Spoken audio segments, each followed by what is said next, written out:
আসসালামু আলাইকুম দর্শক। যে ভিডিওটি দেখতে পাচ্ছেন এটি তেলের জন্য সিরিয়ালে দাঁড়িয়ে থাকা একটি ভীষণ লম্বা লাইন।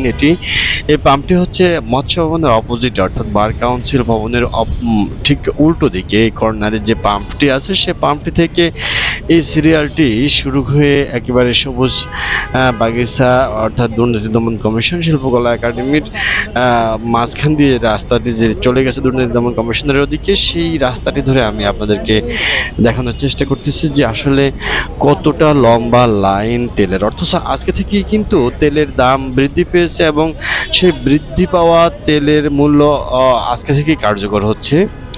জ্বালানি তেল নিয়ে একদিকে যেমন মানুষ চরম ভোগান্তিতে পড়েছেন, অন্যদিকে তেল নিয়ে চোখের সামনেই চলছে কিন্তু তেল স্মাতে। রাজধানীর ফিলিং স্টেশনগুলোতে সামনে তেলের জন্য যে লম্বা যে লাইন, যানবাহনের যে দীর্ঘ লাইন আপনারা দেখতে পাচ্ছেন, এটি শুধু তেলের জন্যই অপেক্ষা করতেছে। এই চালকদের এই ভোগান্তি ও অসহায়ত্বকে পুঁজি করে এক শ্রেণীর মানুষ কিন্তু অবৈধ ব্যবসা শুরু করেছে।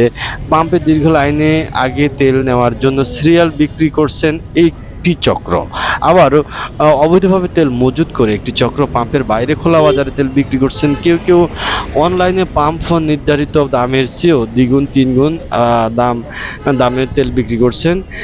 তেল লাইনের সিরিয়াল পর্যন্ত বিক্রি হচ্ছে, কিন্তু আসলে আপনারা দেখতে পাচ্ছেন যে এটি কত ভোগান্তির বিষয়। যে অনেক জায়গার মধ্যে আমি দেখতে পেরেছি যে মোটরসাইকেল রেখে চালক কিন্তু ঘুমিয়ে গেছেন রাস্তার পাশে কোনো একটা পেপার বিছিয়ে।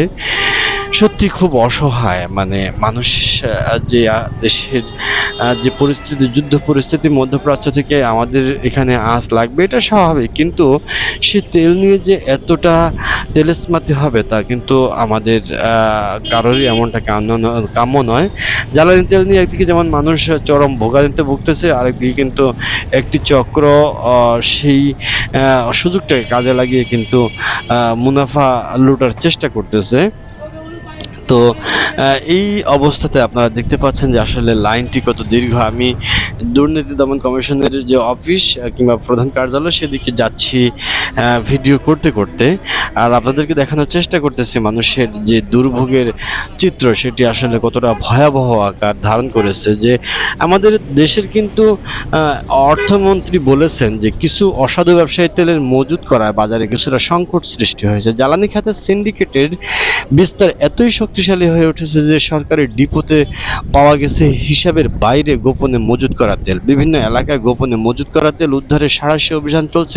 রাজধানী ঢাকা থেকে শুরু করে জেলা উপজেলা পর্যায়ের পাম্পগুলোতে জ্বালানি সংগ্রহের যে দীর্ঘ লাইন, ভুক্তভোগীদের যে অভিযোগ, ঘন্টার পর ঘন্টা 8 ঘন্টা 10 ঘন্টা পর্যন্ত দাঁড়িয়ে জ্বালানি তেল নিতে হচ্ছে, তারপরে কোথাও পাওয়া যাচ্ছে না, কোথাও পাওয়া যাচ্ছে সামান্যতম। পাম্পের মালিকরা দাবি করছে সরবরাহ কম হওয়ায় সংকট হচ্ছে, তবে যতটুকু পাচ্ছি সবটুকু জ্বালানি বিক্রি করেও চাহিদা মেটানো যাচ্ছে না। এই অবস্থার মধ্যে দেশের জ্বালানি নিরাপত্তা নিশ্চিত করতে ভারত থেকে পাইপলাইনের মাধ্যমে চলতি বছরের 3 ধাপে 15,000 মেট্রিক টন ডিজেল তেল আমদানি করা হয়েছে। সর্বশেষ পাইপলাইনে ডিজেল এসেছে 28 মার্চ প্রায় 7,000 মেট্রিক টন। এর আগে 27 মার্চ বাংলাদেশ ভারতে ফ্রেন্ডশিপ পাইপলাইনের মাধ্যমে দিনাজপুরের পার্বতীপুর ডিপোতে প্রায় লক্ষাধিক লিটার বা 5,000 মেট্রিক টন ডিজেল এসে পৌঁছেছে।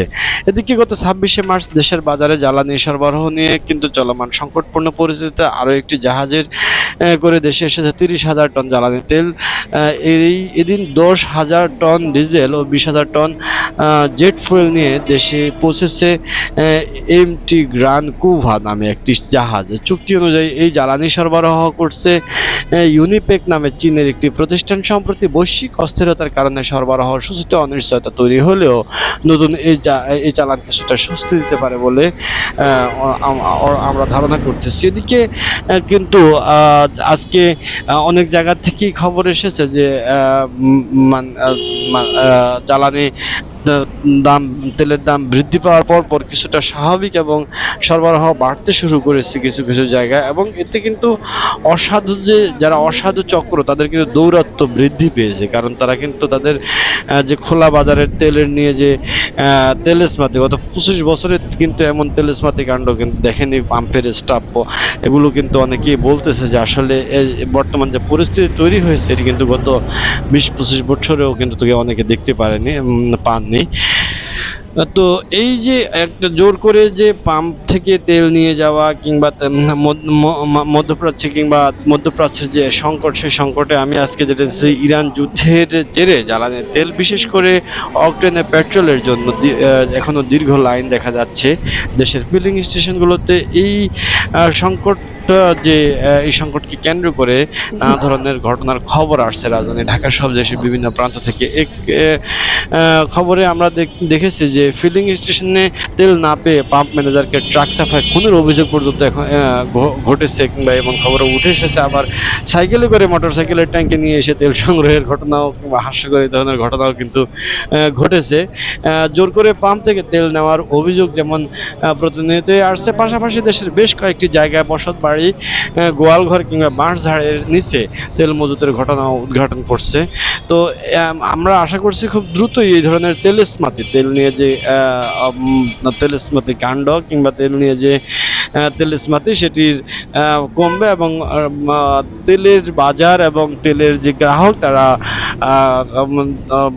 স্বস্তি পাবে এবং স্বস্তি ফিরে আসবে তেলেস্মাতি কাণ্ডে, এমনটাই আশা করছি। যেহেতু আজকে থেকে দাম বৃদ্ধি পেয়েছে, সুতরাং হয়তোবা এই লাইন কিছুটা কমবে বলে আমরা আশা করতেছি আজকে দিনের মধ্যেই। দেখা যাক কি হয়, তেল নিয়ে যত রকম কাণ্ড হয় আমরা খোঁজখবর রাখছি, আপনাদের কাছে পৌঁছে দেবো। এমন তেলেস্মাতির কাণ্ড। ভালো থাকবেন, সুস্থ থাকবেন, আল্লাহ হাফেজ, আসসালামু আলাইকুম।